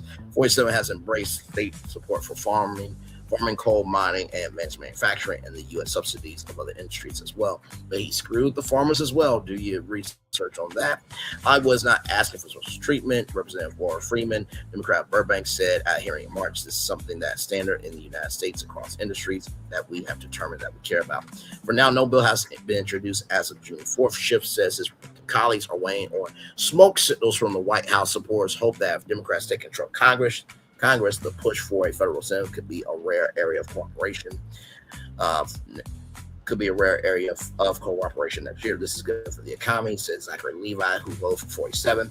This is not a handout. We want to be able to lead the world and tell great stories after the president does too. Yeah, if anybody that doesn't look like him, sounds like him, or moves like him, yeah, I think he will gladly welcome that, Zachary Levi. You were on Chuck, which was a great show on NBC, and then you went to Ish voting for the president, bro. My God, today. Federal intervention cannot come fast enough in Los Angeles, where the post-peak era has rippled across the local economy. Crews are out of work. Bizarre white-collar executives and those who work in ancillary businesses. I'm down 50%, said Corey Lavelle, CEO of Sandy Rose Floor in North Hollywood, which provides silk and flash film sets. We've had our ups and downs in business, but it's gone on too long. We can't survive. This spring, Chef Michael Tripshani announced the closure of Connie and Ted's in West Hollywood. Hello, Ted.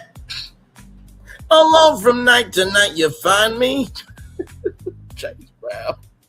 Where's Ted? Ted Turner, that is. Rest in peace, Ted Turner.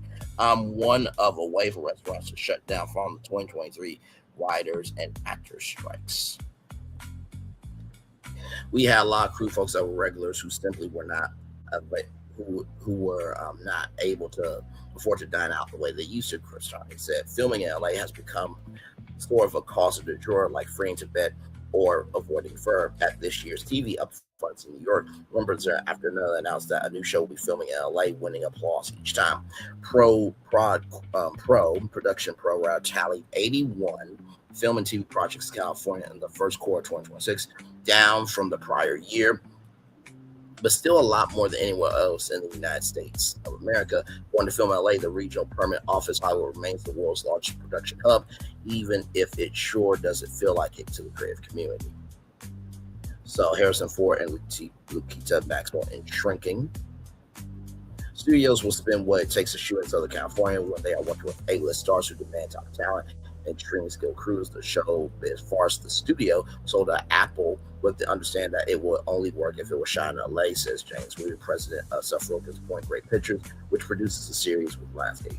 I need to watch that. I've heard good things about it. I may actually watch that this weekend. I've heard very good things about it. Show is really about people yelling and screaming at each other in beautiful places, and said that was an important part of the ethos of the show. Apple knew that when they said they would make it. Shooting in LA means working on an entire production schedule, with the studio snapped a $13 million tax credit for season 2, which eases some of the budget pressure and may help extend its run.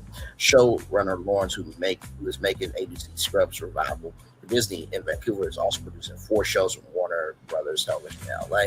I'm very lucky in that I tried to shoot everything in Los Angeles. Lawrence says, I think it's just really important to maintain this place as the hub of the TV and television industry.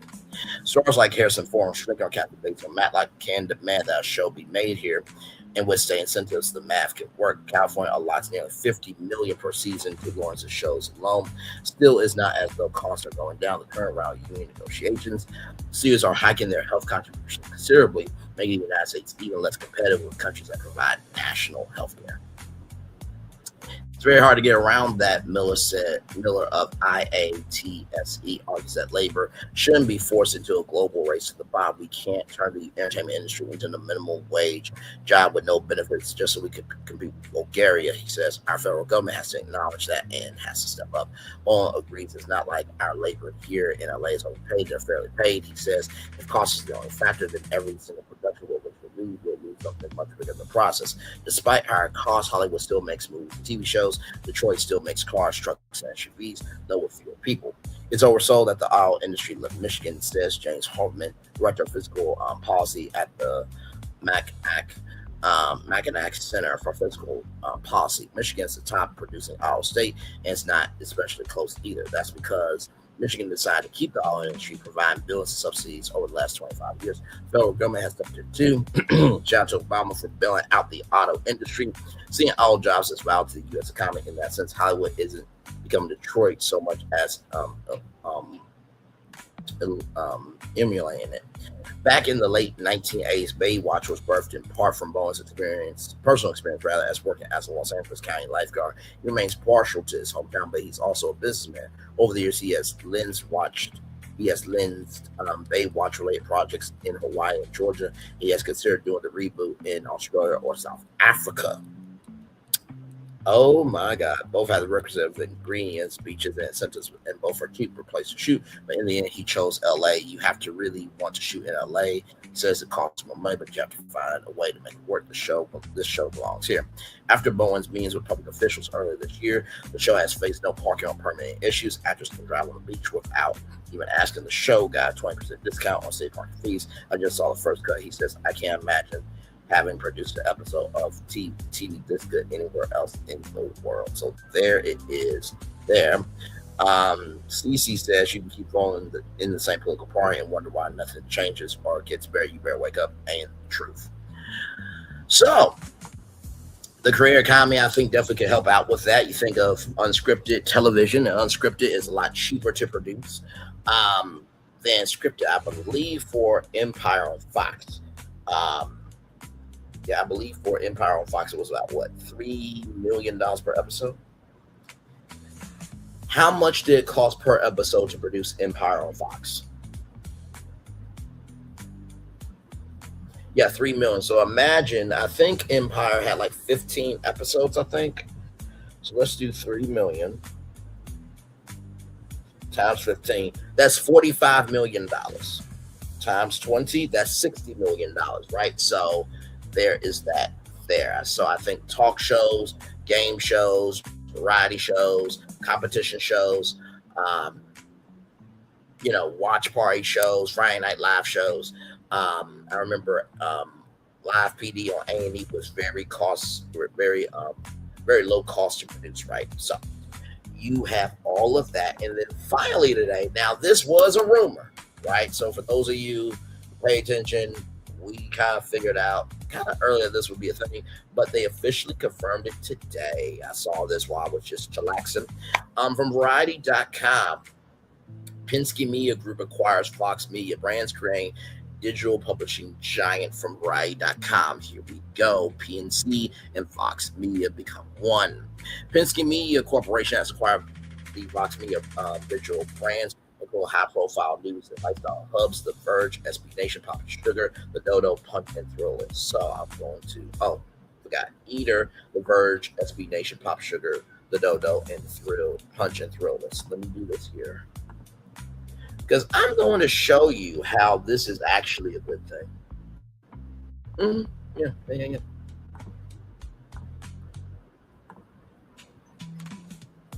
So give me one moment to please.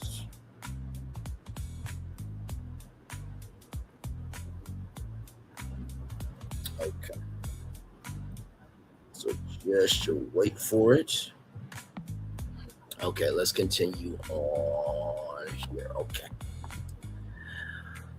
The patent makes PMC the world's largest digital publisher, the parent company of Variety, Rolling Stone, Deadline, Billboard, Women's Wear Daily, The Hollywood Report, and many other publishing brands, including Vibe Magazine, which has published its first issue in a long time. So congratulations to Vibe Magazine for sure.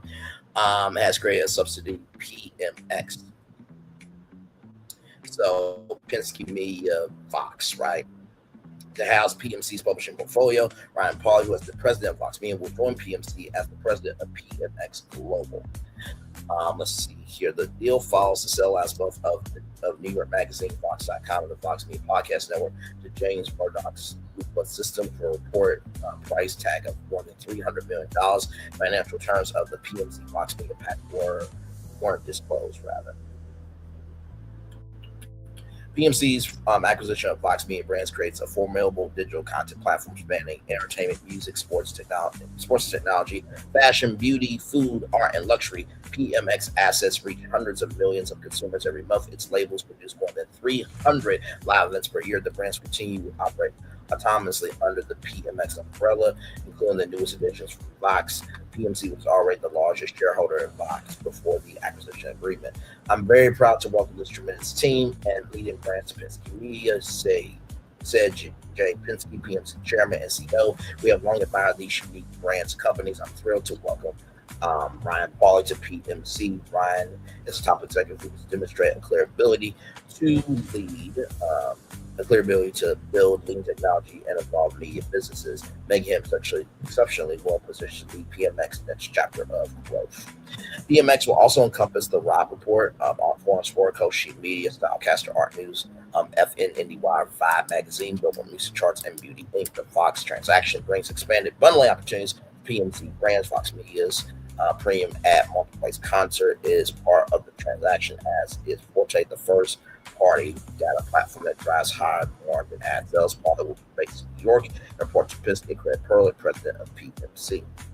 These distinct digital brands bring highly engaged audiences with them, complement our existing portfolio, strengthening our content offering, and expand the possibilities of hundreds of live events PMX will produce each year. Perlin said, "We believe we are uniquely positioned for the future as the largest publisher of digital media, and are thrilled to welcome Ryan and his talented team."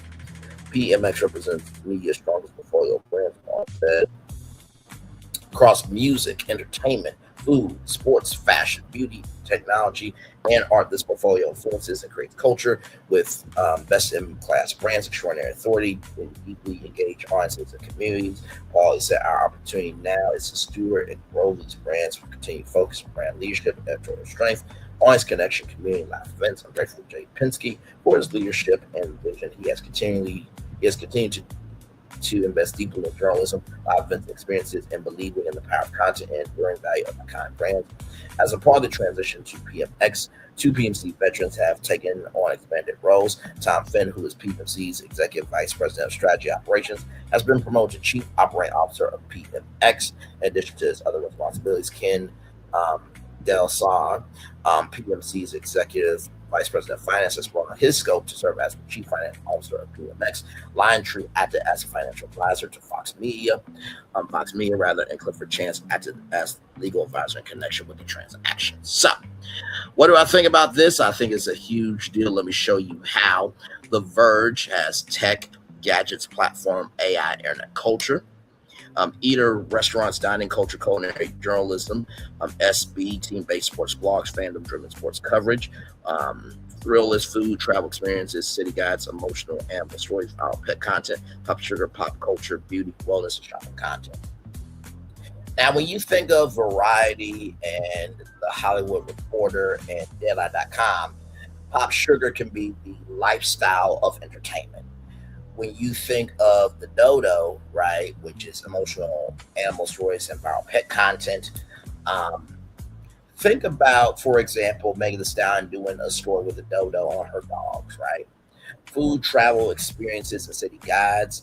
I can definitely see some people at Vibe Magazine team up with Thrill List to do like a black edition of the Thrill List magazine for sure.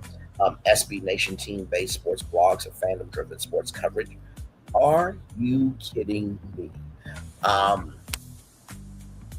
When it comes to SB Nation, which that's the origination of Vox Media, right?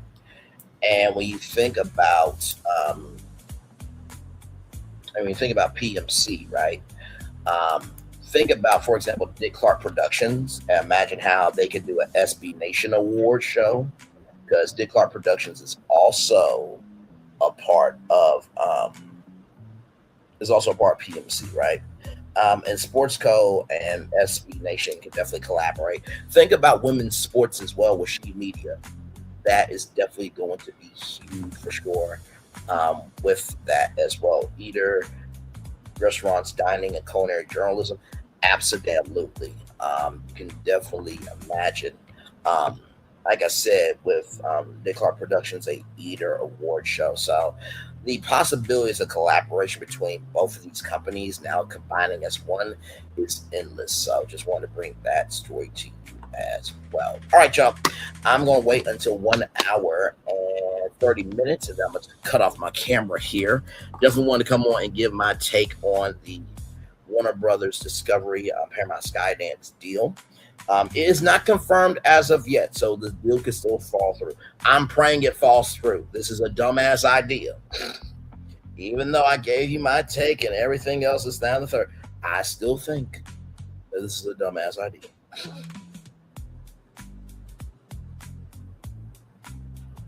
Let's keep it in the books. But anyway, with that being said, it is now 1 hour and 30 minutes. I'm going to turn off my camera now because we done the whole show for an hour. Yes, we have. Good show, good show, good show, good show, good show. Yes, indeedy. Yes, indeedy. Yes, indeedy. Yes, indeedy. Yes, indeedy. Yes, indeedy. Oh, and by the way, when you think about Punch, by the way, there's a lot of celebrities, right, that they are making their own, celebrity alcohol brands like vodka, tequila, gin, and whiskey. So I can definitely see that being a part of Punch as well. So forgot to bring them up as well. So, but yeah, a lot going on. A lot going on and a lot going on. So we're going to take a little break here. Yes, indeed we are. Oh, God. So we're going to take a little bit of a commercial break, and then we'll be back to wrap things up here. I'll give y'all the Daily Mover, and then be back here at 8:30 for when I talk about Alltel. And wait till you see how I'm going to bring Alltel back. Y'all, this is so exciting. And I promise you, if this comes back, I better be brand director. I better be chief brand officer of Alltel if this plan happens in the fashion that I'm going to pitch tonight. So we're going to take a little commercial breaky. We'll be back with more bringing this virtual tour live right after this. We are live on tour. Like, comment, share, subscribe. We'll be back right after this. Roll it.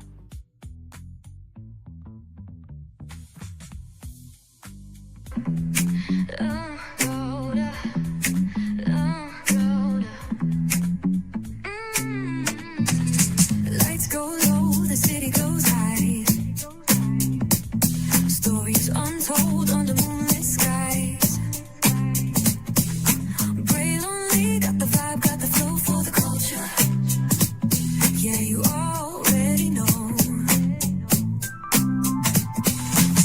Turn it up, lean back, feel the breeze. Late night truths drifting through the trees. It's for the culture, by the culture. Braylon Lee's got the soul to show you.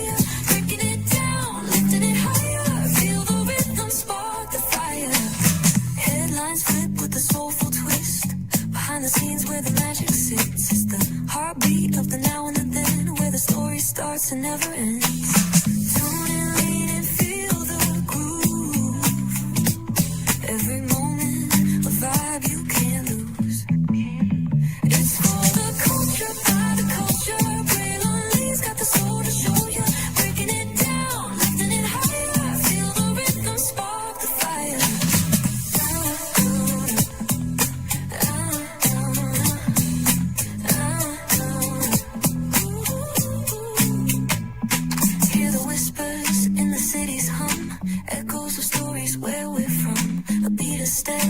So clear, the pulse of us, it's all right here. We got soul, we got flavor. Every moment is a savior. Every experience is an overcomer. Turn it up, feel the glow, let the rhythm flow. Spotlight shining, we in the zone. This is the place where the culture's grown. Stories untold, now they're coming alive. Braylon Lee got the vibe tonight. One thing to know and two things for sure. Higher is waiting and lower is available. But either way, we gotta go on tour. It's Braylon Lee's virtual tour, where the culture makes its move. Feel the love, feel the truth. This is us, this is you.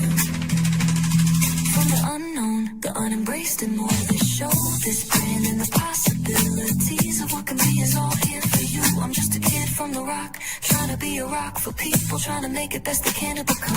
Being moved as a creator of power to lift up all of us, not just a selective few. For the culture, by the culture, here we be, Braylon Lee, bringing life to your screen. Feel the soul, feel the truth, we're free, trust and believe. It's entertainment, news done away with. Braylon Lee, spotlight sharp like a diamond shine. We see the stars, but the stories align. Deep in the soul where the heartbeats find. The pulse of the people redefining time. Just a pro tip, people have to earn the right to hear your story, but in addition to that, people have to earn the responsibility to be a part of it. Just because we are not seen by everybody doesn't mean we are not been seen by who needs to see us. Noise equals attention and sound equals purpose. Anybody can be a creator, but it takes a somebody to be an artist.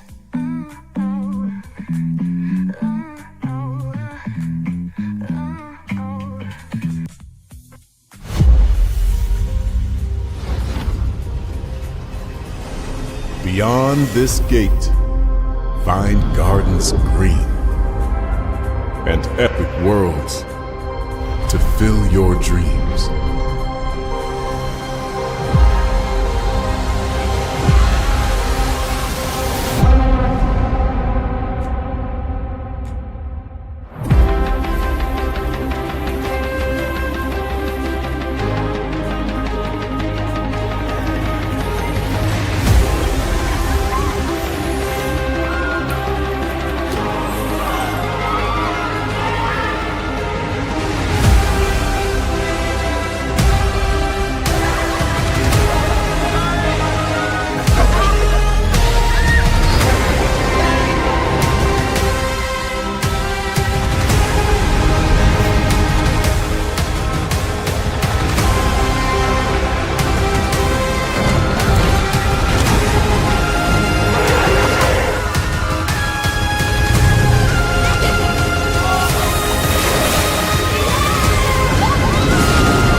There's really no secret about our approach.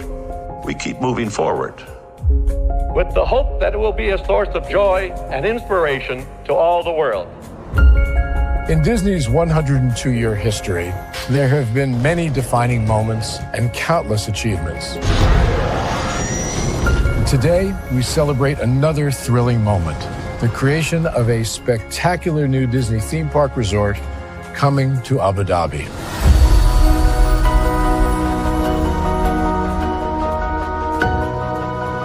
Abu Dhabi is a place where heritage meets innovation, a place where we preserve our past while designing the future.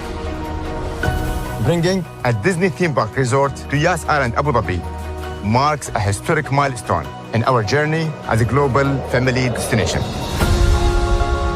The 7th Disney theme park resort destination represents a new frontier in theme park ambitions. Our resort in Abu Dhabi will be the most advanced and interactive destination in our entire portfolio. The location of our park is incredibly unique. It's anchored by a beautiful waterfront, which will allow us to tell our stories in completely new ways. Ultimately, this project will be a celebration of what's possible when creativity and progress come together. What we are creating with Disney in Abu Dhabi is a whole new world of imagination, an experience that will inspire generations across the region and the world. This collaboration represents a powerful fusion of Disney's unmatched legacy in storytelling and mirrors commitment to bringing world-class entertainment to our guests. Abu Dhabi's vision for the future is to create a legacy for generations to come. Disneyland Abu Dhabi will be authentically Disney and distinctly Emirati. An oasis of extraordinary Disney entertainment at this crossroads of the world. It will bring to life our timeless characters and stories in many new ways, becoming a source of joy and inspiration for the people of this vast region to enjoy for generations to come.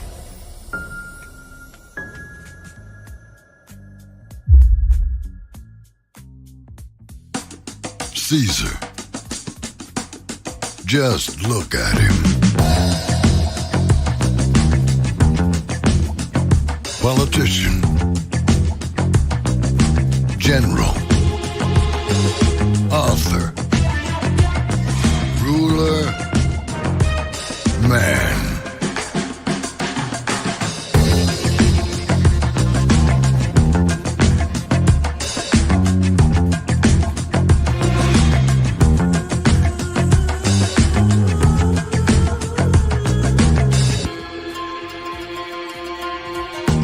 Legend has it, he's not only stared into the belly of the beast, he's had it for dinner.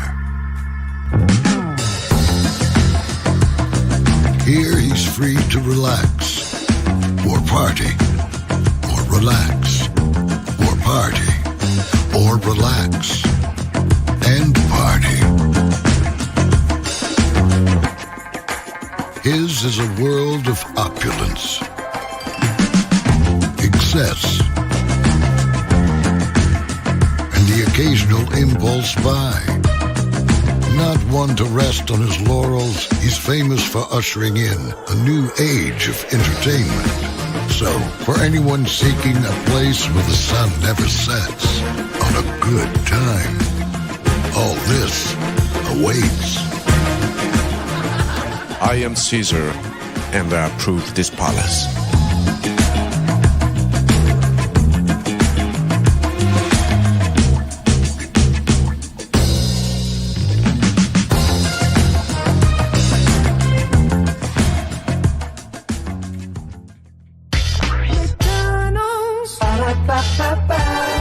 I'm loving it. McDonald's. Ba-da-ba-ba-ba. I'm loving it. McDonald's. Ba-da-ba-ba-ba. I'm loving it. I love you right back so much. I had to tell you thrice. Welcome back into Brainley's virtual tour live. Glad to have all you here in the building with me. We are just chillaxing. A great live tonight, just talking about the potential greatness rather, of Paramount Bros Discovery Media Company. Giving my take on, is there synergy here? It looks like ChatGPT is saying that there could be some synergy, but I do think that this is going to be more of a, do we have brain cells that can form a brain at Paramount? It's Skydance and Warner Bros. Discovery to form a brain to be able to know what to do with this portfolio. I think that is the biggest thing. If we don't have that, then it will fall dead on arrival. So just want to keep it a buck. So yes, indeed. So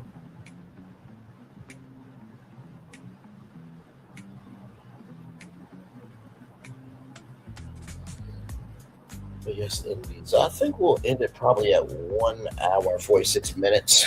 And then I'll reach out the Daily Motivator. And then we'll head on out. I know I've been going live over I know I've been going live on Thursdays recently. I don't mean to do that. You know, I mean, I usually am off on Thursdays, but these last couple of Thursdays there have been something to talk about so good. You know what I mean? So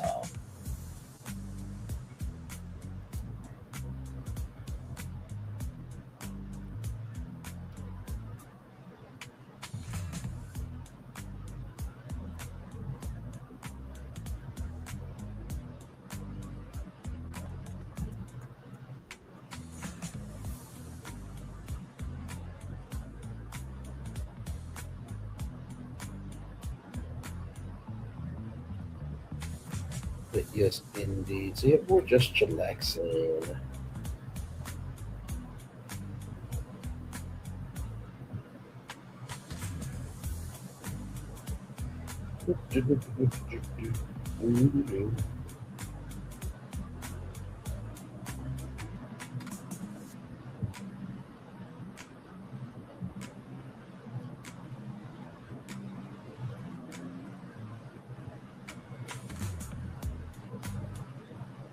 Almost there, everybody.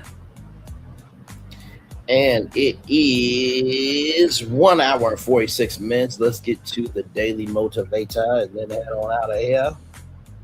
Then we'll be back to talk about Alta tonight at 8:30. Cannot wait for that Alta live. That's going to be a good time for sure. All right, y'all, here we go. Time for the Daily Motivator, everybody. Here we go.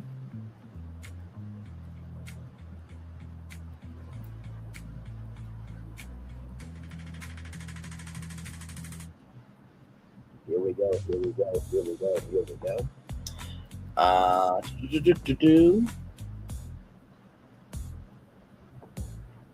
Give a big enough why people can almost bear anything. How? Frederick Nietzsche. Okay, very interesting words there. Let's get to this right here. It's time for a day motivator for Thursday, June 18th, 2026. Another angle when you're stuck, perplexed, frustrated, or confused about a particular situation. Look at from another angle. Give yourself the benefit of more than one viewpoint. Put your creativity to good practical use. Back away from your most dogged assumptions and take note of what you see. Sometimes the best way to solve a puzzle is to scramble up all the pieces. Sometimes what you already know is preventing you from discovering more.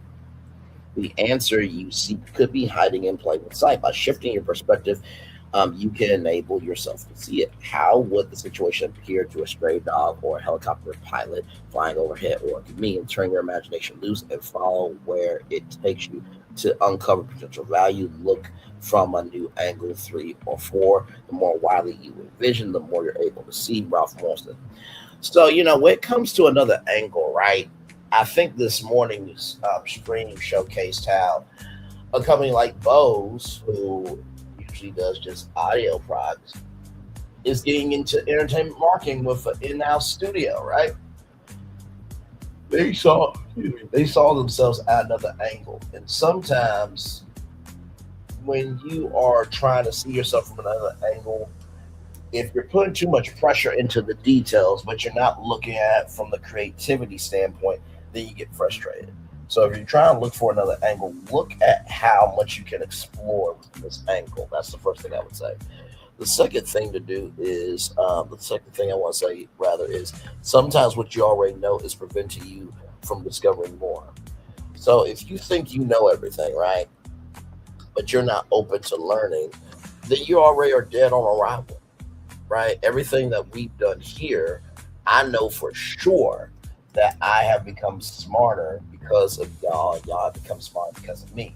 I think that channels like ours and Millie Chun and Lovely T and Binge-worthy and many others, I think they are providing a very necessary outlet to get information in our culture from our own people, right? It's one thing for mainstream culture to talk about black people. It's another thing when our own people talk about us, because we have our own people talk about us, at least they can understand the nuances of what it is to be black. And finally, the third thing I want to say to y'all is this: turn your imagination loose and follow where it takes you. A lot of times we don't really allow ourselves to be loose in wanting to see what can be. So allow yourself to be loose, allow yourself to explore, and allow yourself to be curious about stuff, y'all. Good Lord. Why are y'all listening to society when society doesn't follow their own damn rules anyway? So with that being said, it's time for the best outro on YouTube. Know what you do and do what you know. Never say one more special, because you were always one of us. Trust, you may not be where you want to be, but by the end of it, you'll be where you need to be. Do what you were chosen to do. Why is one thing to call yourself? It's not to be chosen. One love, much love, all love. I have spent time with you. You spend time with me. Hopefully by spending time together, rise great together. And always remember, we're doing radio, television, YouTube, living your best life. Or, okay, you are just chillaxing and talking about the future of entertainment. You are seeing that, opportunities are forming. Also, we need to be protective of people trying to close opportunities as well. Make sure the replay is not just for if you watch it, not just for you listen to it, but if you want to experience it again. I love you. I value you. I embrace you all. Always remember, receive love, you gotta give it. Receive love, you gotta give it. Receive love, you gotta give it. Wherever obstacles you have come, wherever success you have achieved upon this particular day, I'm extremely proud of you. But no one else is proud of you. Be proud of your damn self. And finally, y'all, listen, whether this deal goes through or not, right? I look at it like this. You know how the president is trying to build all these monuments to himself, and we all know if the House, the Senate, and the presidency are all blue, you know how that stuff's going to be torn down.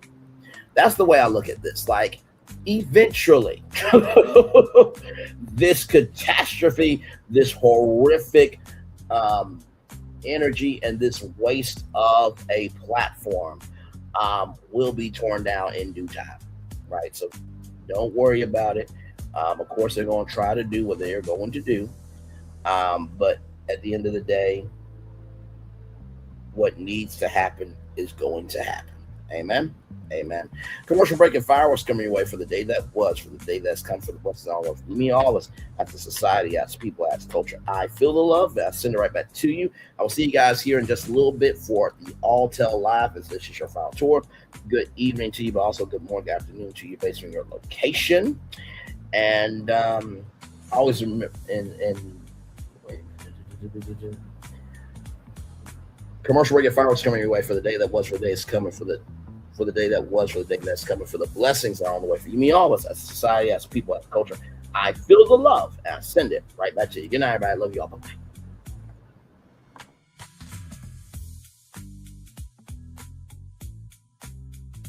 I thought I should tell you, they've been talking about you. Yeah, they've been talking about you. They've been talking about the fact that they've done everything they could to stop you and everything they could to block you, but you still win. They've been talking about the fact that they have undermined your success and they have tried to sabotage your seasons, but you keep winning. They've been talking about the fact that even though they don't like each other, they get together to try to kill you, but you keep winning. They've been talking about the fact that you were voted least likely to succeed, but like cream, you keep rising to the top. They've been talking about how they tried to burn your world down, but like the phoenix, you rose from the ashes. They've been talking about you. And you know what they say? Oh, she's just lucky. He's just lucky. But no, you ain't lucky. You're anointed. You got something on you. You got favor on you. You got power on you. You were born to win. Now they can call it luck, but it's grace. They can call it luck, but it's favor.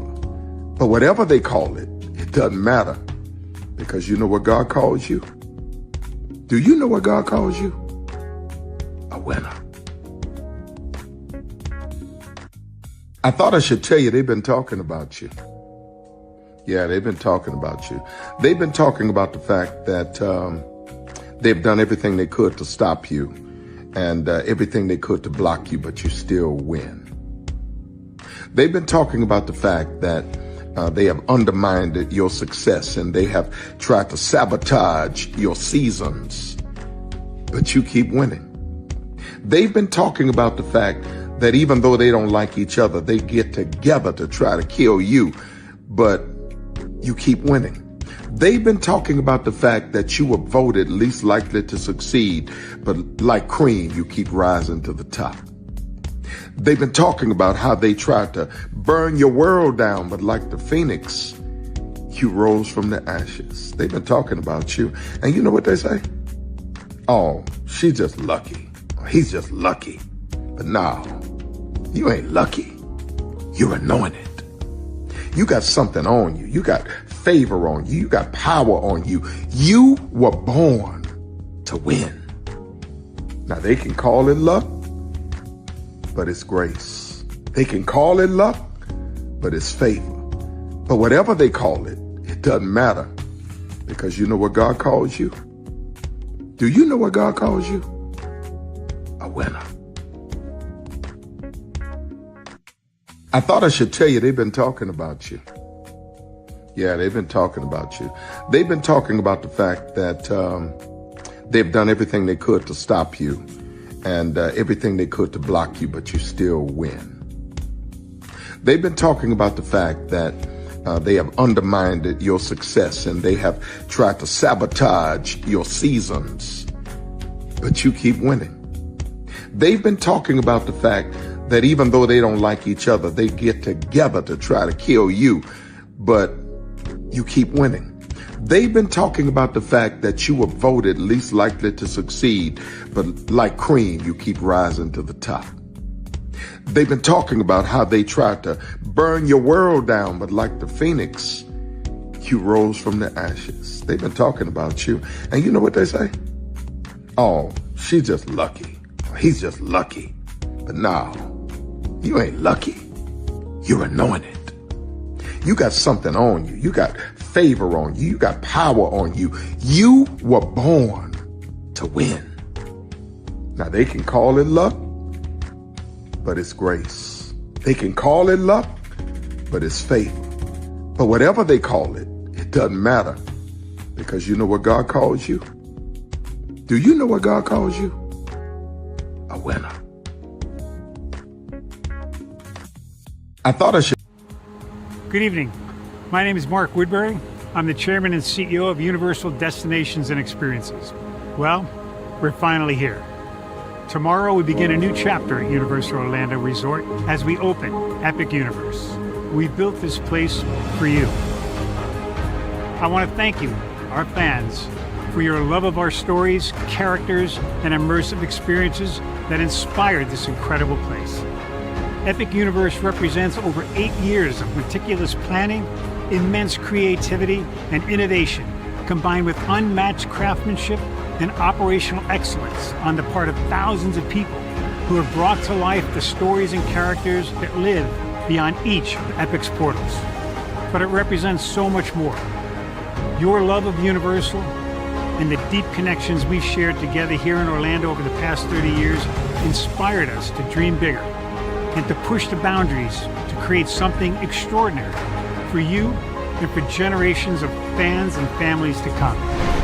And tomorrow, as we open Epic Universe, I can't wait for you to experience this place for yourself. Now it's your turn to step inside, to lose yourself, and to share this place with the ones you love most. As we open this park, we hope your world becomes a little more epic. Tomorrow, Epic Universe becomes yours.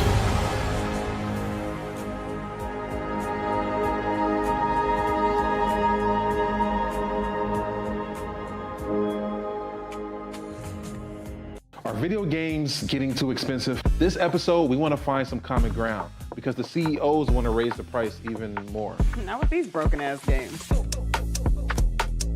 $5 million. That's how much San Andreas costs to make. Is it their fault for selling or our fault for buying? Corporations claim all this stuff. Devs say otherwise. Sports gamers, cozy gamers, whatever you call the people who play Power Wash Simulator. I think it stings a little bit more because I'm spending my actual money and my mom is not. Imagine they get rid of all movie theaters and then charge you the same price to watch the same movie at home. That's like every streaming service. It doesn't have to be the longest of games, but am I having fun with it? This is Lex. I'm Ronell. Let's get right into it.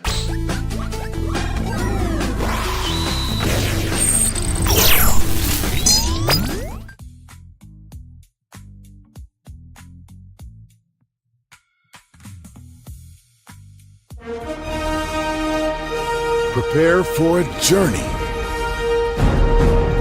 beyond imagination, beyond belief, beyond anything you've experienced before. Universal Epic Universe, a new theme park where you'll step through extraordinary portals to 5 immersive worlds. Prepare for a cosmic voyage of discovery, an isle of fire-breathing excitement, a shadowy world of monsters and mystery, new wonders in the wizarding world, and a new way to play. Plus the splendor of a magnificent resort hotel overlooking the park. It's all new excitement at Universal Orlando Resort. A week's worth of vacation thrills with 4 amazing theme parks, a variety of spectacular themed hotels, and incredible dining and entertainment. It's all at Universal Orlando Resort, where you'll find new adventures every day. Explore the astonishing worlds of Universal Epic Universe at Universal Orlando Resort. Because here's the thing, a good streamer can find other content. Because here's the thing, a good streamer can find other content. Because here's the thing, a good streamer can find other content. Because here's the thing, a good streamer can find other content. Because here's the thing, a good streamer can find other content. I have been moving on my own accord, covering Black culture. There is more to life. I heard that, friend. Braylon, shout out to Braylon. Make sure y'all go follow Braylon in case y'all haven't. I love your content. I have been moving on my own accord, covering Black culture. There is more to life. I heard that, friend. Braylon, shout out to Braylon. Make sure y'all go follow Braylon in case y'all haven't. I love your content. I have been moving on my own accord, covering Black culture. There is more to life. I heard that, friend. Braylon, shout out to Braylon. Make sure y'all go follow Braylon in case y'all haven't. I love your content. I have been moving on my own accord, covering Black culture. There is more to life. I heard that, friend.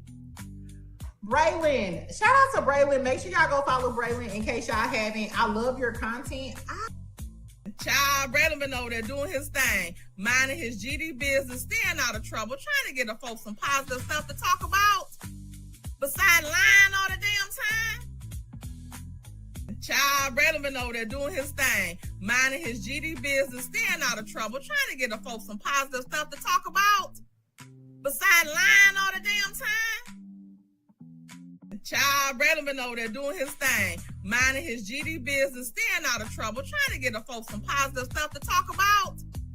Besides lying all the damn time.